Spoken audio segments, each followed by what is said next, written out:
La légende de Saint-Georges. Il y avait une fois, mais très anciennement, un chevalier qui s'appelait Georges. Dans sa blanche armure marquée d'une croix rouge, il était beau comme un ange de Dieu. Un jour, Georges est parti chevaucher en pays de païens sur son grand cheval blanc et il est arrivé à une ville dont la muraille avoisinait un lac. Le soleil y luisait partout. Georges y est entré joyeusement. Mais, tristement, il en est ressorti, car il n'avait vu là que des gens qui pleuraient et se lamentaient. « Qu'avez-vous à mener ce deuil, gens du pays, et pourquoi tant de larmes ?»« Si nous pleurons, c'est que nous avons de quoi pleurer. Dans ce lac, depuis 3 années, est venu habiter un dragon de la mer. Nous avons marché tous en troupe contre lui. Mais il a fait carnage des uns, mis en fuite les autres. Il vient parfois jusqu'à notre muraille et son seul souffle suffit à faire mourir les gens. Pour l'empêcher de nous dévorer tous, chaque jour que Dieu fait, on lui amène 2 brebis. Mais désormais, nos troupeaux ne sont plus suffisants. Chaque jour maintenant, il lui faut une brebis et une créature.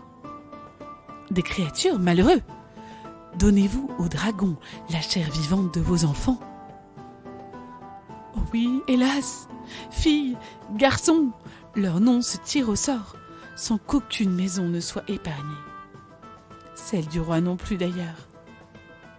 Et voilà, savez-vous que le sort a désigné sa fille même. Comment, d'une jeune fille innocente, vous faites la pâture de ce dragon puant?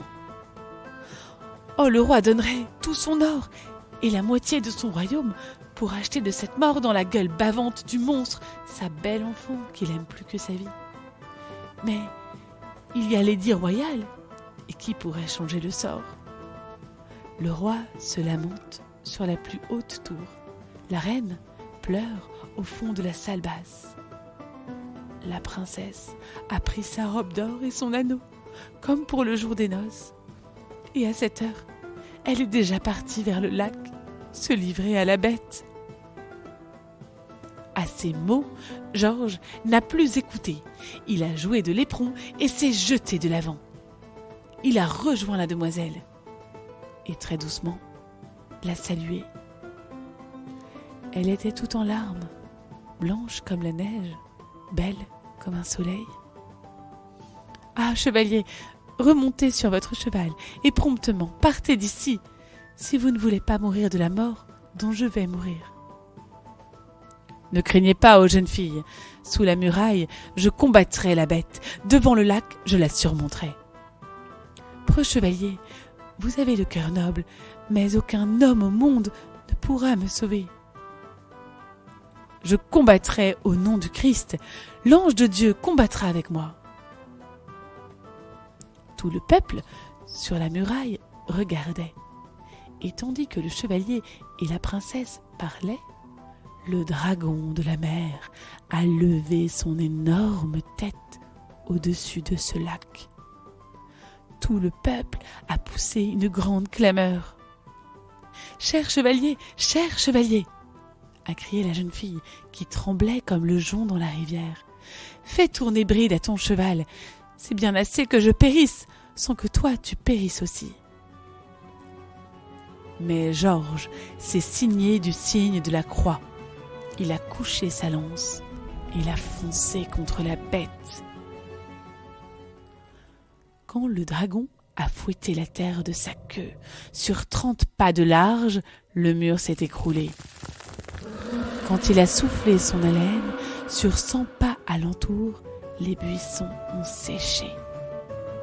Le voilà qui se dresse, il bondit. Mais Georges s'est recommandé à Dieu et à Notre-Dame. Il a fondu sur le dragon qui souffle en sa fureur. Oh, quelle rage!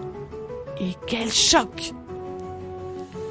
Et l'on voit de la lance du bouclier voler des étincelles, comme elles volent du fer rouge quand le marteau bat sur l'enclume. Le château, la ville, le pays, tout tremble. La lance de Georges, du premier coup, a renversé la bête. Sa tête énorme a rebondi sur la terre. « Jeune fille, ne crains plus! Passe ta ceinture au cou du dragon !» a crié Georges. Alors, dans un grand mouvement de confiance et de clair courage, la princesse a passé sa ceinture au cou du dragon. Et lui, baissant la crête et tout défait, péniblement remis sur pied, il s'apprête à la suivre. Ainsi, la princesse a repris le chemin de la ville, traînant le monstre au bout de sa ceinture. Et figurez-vous que cette bête, ce dragon énorme, vient comme un petit chien de plaisance qu'on mène à la laisse. À cette vue, sur la muraille, le peuple affolé a tourné les talons. Regardant par-dessus l'épaule, tous se jettent vers leur maison. Ils ne songent qu'à prendre la fuite. « Revenez !» leur crie Georges. « Gens de la ville, revenez !